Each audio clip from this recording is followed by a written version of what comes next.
I'm going to ask you to do something for me. I want you to pretend to be a pirate and say the phrase, "Ahoy there, welcome to Autistamatic." I'll give you a count of 3. 1, 2, 3.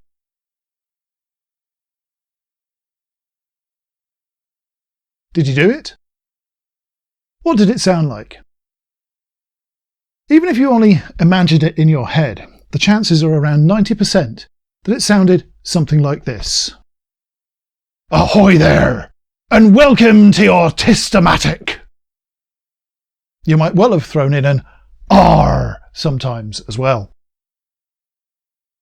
On the 19th of September every year, people all over the world adopt this accent as part of International Talk Like a Pirate Day. It started as a joke in 1995, but now people join in the fun, sometimes even dressing up for the occasion and raise money for charities as they do. The accent we put on, though, is not a pirate accent. It's actually an accent I hear every day, though not always as gruff, because it's how people speak where I live. It's an exaggerated version of a West Country English accent, more specifically from around the Bristol area. So, why do we all think that pirates spoke with that accent? If I had asked someone to talk like a pirate 100 years ago, I'd have been met with blank looks. Nobody would have had any idea what a pirate would sound like. I mean, pirates could be from anywhere. So why would they have a specific accent? The reason we think that pirates spoke like a farmer from Farnham is down to one actor. Robert Newton was an English actor who was cast as Long John Silver in the 1950 Walt Disney production of Treasure Island. And it was his choice to adopt an exaggerated form of the accent he grew up with in Shaftesbury in Dorset that shaped our view of pirates forevermore. He went on to reprise the accent in 2 more pirate movies. And now we can't think of the word pirate without thinking of that accent. Since 1950, our idea of what a pirate should sound like is based on that one man's choice in a 70-year-old Hollywood movie, and reinforced by countless depictions on screen since. Here's another question. If somebody's heart stops, which of these 3 things would you use to save their life? A syringe full of adrenaline, a defibrillator, or your hands? If, like most people these days, you answered defibrillator, you'd be wrong. Defibrillators are used to shock hearts that are beating irregularly, not restart hearts that have stopped. CPR is the procedure used to restart someone's heart, and even then the success rate is only about 10%. The only reason we think that defibrillators are used is because we've seen loads of doctors on TV and movies use them for just that purpose. What about chloroform? We've all seen kidnappers and serial killers in movies sneak up behind their victims and knock them out in seconds with a cotton pad soaked in chloroform.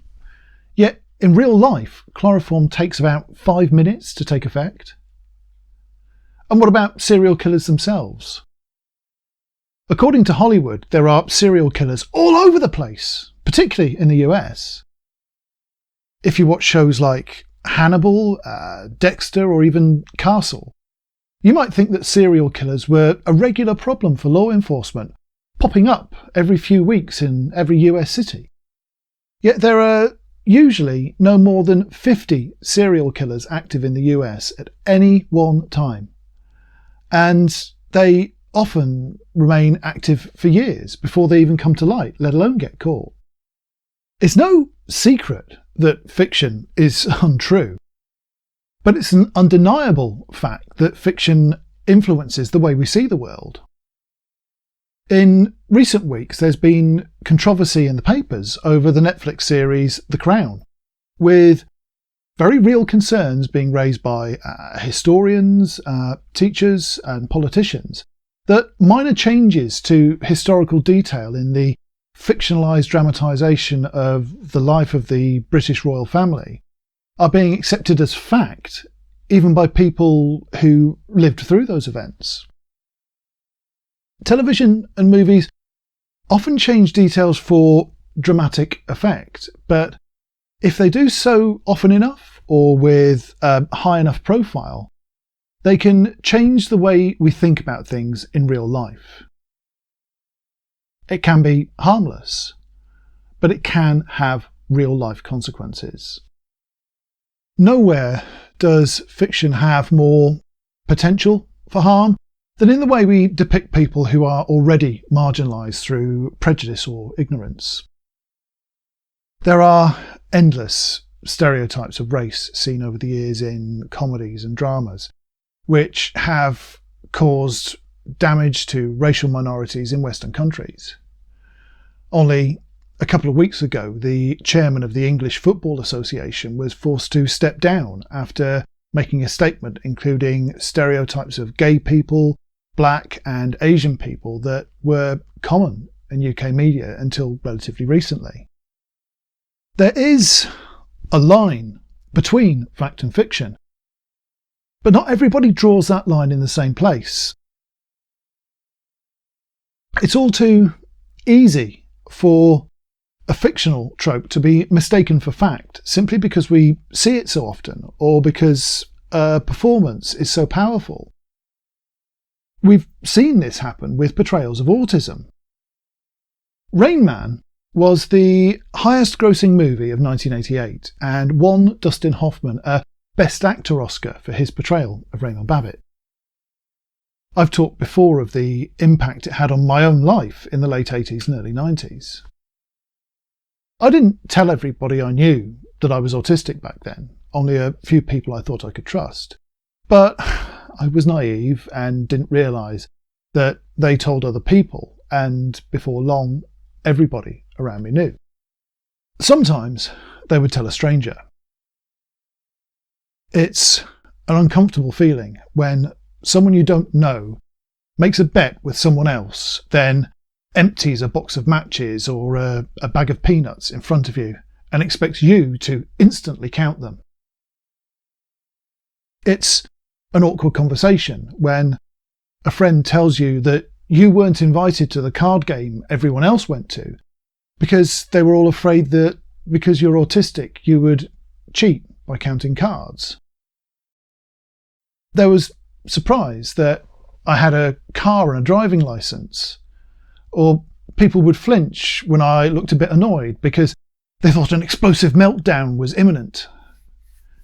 It doesn't exactly bolster your self-confidence. In more recent years, everyone assumed that Sheldon Cooper in The Big Bang Theory was autistic, and people started asking me about trains and flags. People joked about me having a secret spot on the sofa at home that I wouldn't let my wife sit in. Thanks to Sheldon, people can assume we're arrogant and over-demanding of our friends, or that we have unusually formal relationships with our loved ones. There's very little good information about autistic life available, and most of it, like this channel, is produced by autistic people trying to make a difference. We don't have the resources available to us that the media companies do. Everyone who listens to one of us educating about the realities of autistic thoughts, feelings and expression is lost amongst the thousands whose only understanding of autism comes from TV and movies.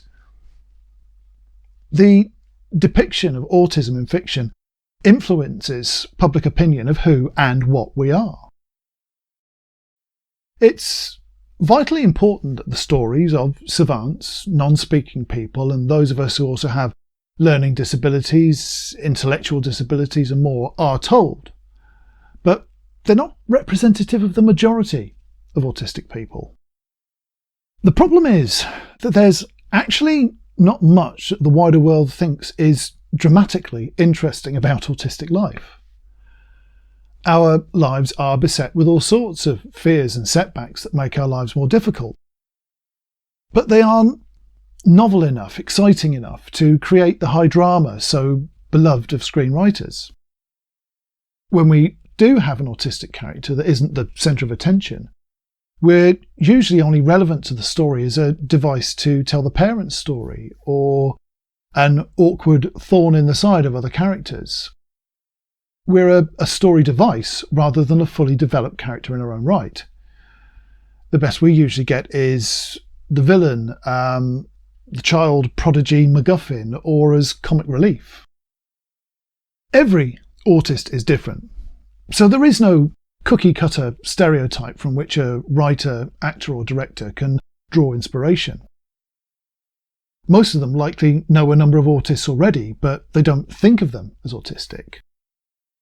They'll see them as someone who is maybe a bit awkward or shy, likes their own company, or who likes riddles and quotes.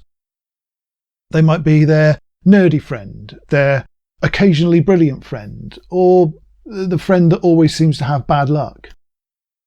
Some of those friends might not even know themselves yet that they are autistic. There are already characters throughout fiction which we can see as coded autistic, that show significant traits of autistic thoughts and feelings, but are never identified as being one of us.